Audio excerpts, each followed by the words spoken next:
Perkenalkan, nama saya Zakaria Nurul Islam, NIM 62 dari kelas Sosiologi 18B. Pada kesempatan kali ini, saya akan menjelaskan mengenai habitus nongkrong di kedai kopi pada remaja di masa pandemi. Studi kasus yang saya lakukan selama ini di beberapa kedai kopi di daerah Jombang. Permasalahan yang saya temukan diantaranya fenomena remaja yang selalu berkumpul dan bersosialisasi di tempat tertentu adalah hal yang biasa terjadi di dalam masyarakat. Mereka cenderung berkumpul di satu tempat favorit dan menjadikan tempat tersebut sebagai base camp bagi kelompok mereka. Nongkrong merupakan kegiatan yang sering dilakukan para remaja dan orang-orang yang masih masuk dalam kategori produktif. Kegiatan ini dapat dilakukan di mana saja, termasuk di warung kopi hingga kafe atau tempat berkumpul lainnya. Nongkrong bagi kalangan remaja merupakan salah satu kegiatan untuk mengisi waktu luang setelah penat bekerja atau sekolah. Mereka membutuhkan sarana dan prasarana yang memadai. Sarana dan prasarana tersebut berupa tempat atau kenyamanan yang ditawarkan dan juga produk-produk yang disediakan oleh tempat tersebut. Di masa pandemi COVID-19, daerah Jombang per 26 Desember pada tahun 2020 telah mencapai angka positif COVID sebanyak 2.133 orang, yang terbagi sebanyak 1.805 orang yang sembuh dan yang meninggal sebanyak 232 orang. Dengan data tersebut, pemerintah telah mengeluarkan kebijakan dengan menerapkan protokol kesehatan di tempat-tempat umum yang berpotensi berkumpul dan berkerumun. Kebijakan ini kemudian diterapkan di kedai kopi. Selain dengan diwajibkan fasilitas dan peraturan seperti tempat cuci tangan, tersedianya hand sanitizer, dan wajib memakai masker, kedai kopi diharuskan untuk menutup lebih awal. Yang sebelumnya tutup jam 12 malam, kini ada yang tutup hingga jam 10 malam saja.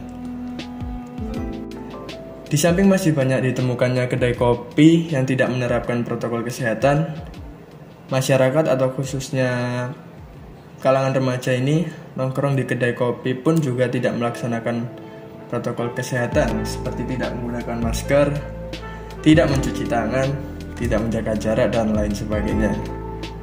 Hal ini kemudian menjadi evaluasi bagi pemerintah tersendiri terhadap penerapan protokol kesehatan. Pihak keamanan atau kepolisian dan dibantu oleh Satgas COVID-19 dalam hal ini mengawasi tempat-tempat tersebut dan memberikan sanksi bagi pelanggar. Hal ini dilakukan guna untuk pencegahan terhadap penyebaran COVID-19 di Jombang. Beberapa faktor penting dalam pelaksanaan protokol kesehatan yang diterapkan di kedai kopi disebabkan oleh kurangnya kesadaran dari para remaja atas potensi penyebaran COVID-19 beserta dampaknya. Banyak remaja yang nongkrong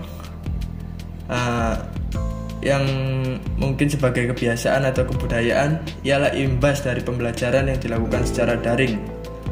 Remaja yang nongkrong di kedai kopi pada daerah Jombang mayoritas adalah mahasiswa yang melakukan pembelajaran secara daring dan menempuh ilmu di perguruan tinggi di luar daerahnya.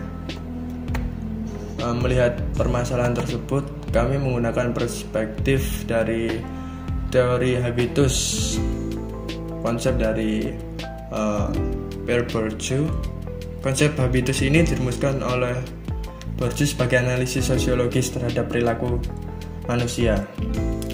Konsep habitus merupakan nilai-nilai sosial yang diyakini dan dihayati oleh manusia dan tercipta melalui proses sosialisasi dengan membutuhkan waktu yang berlangsung lama, sehingga proses tersebut akhirnya mengendap dan menjadi cara berpikir dan perilaku yang dilakukan secara berulang atau telah menetap di dalam diri manusia. Habitus juga digambarkan sebagai struktur sosial yang telah diinternalisasikan dalam suatu bentuk. Habitus mencerminkan pembagian yang objektif dalam struktur kelas seperti jenis kelamin, umur, kelas sosial, dan kelompok. Kegiatan nongkrong dan berkumpul di warung kopi atau kedai kopi merupakan kegiatan yang telah terinternalisasi dan berlangsung sejak lama.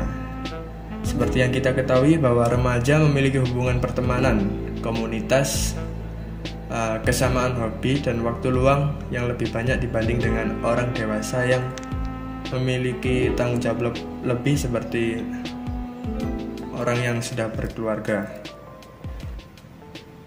Nilai-nilai kebersamaan tersebut telah dihayati oleh remaja dengan lingkungannya. Di samping itu, nongkrong di warung kopi juga dilakukan oleh remaja lintas generasi atau remaja terdahulu, sehingga hal tersebut menjadi kebiasaan dan melekat yang diwujudkan dengan perilaku remaja itu sendiri. Melihat fenomena yang terjadi hari ini, maka dapat dikatakan bahwa perilaku tersebut dapat disebut dengan habitus. Kegiatan nongkrong telah menjadi habitus di kalangan remaja. Di masa pandemi seperti ini, kegiatan tersebut merupakan sebuah kegiatan yang sebenarnya dilarang. Hal ini disebabkan karena nongkrong, berkumpul, dan berkerumun dapat menimbulkan klaster-klaster baru dalam penyebaran COVID. Dan perilaku tersebut dapat termasuk dalam pelanggaran protokol COVID. Dengan kurangnya kesadaran dari penyedia tempat atau remaja dalam menerapkan protokol kesehatan, hal ini seharusnya bisa menjadi evaluasi dan tindakan yang lebih tegas dan solutif terhadap penerapan kebijakan selanjutnya.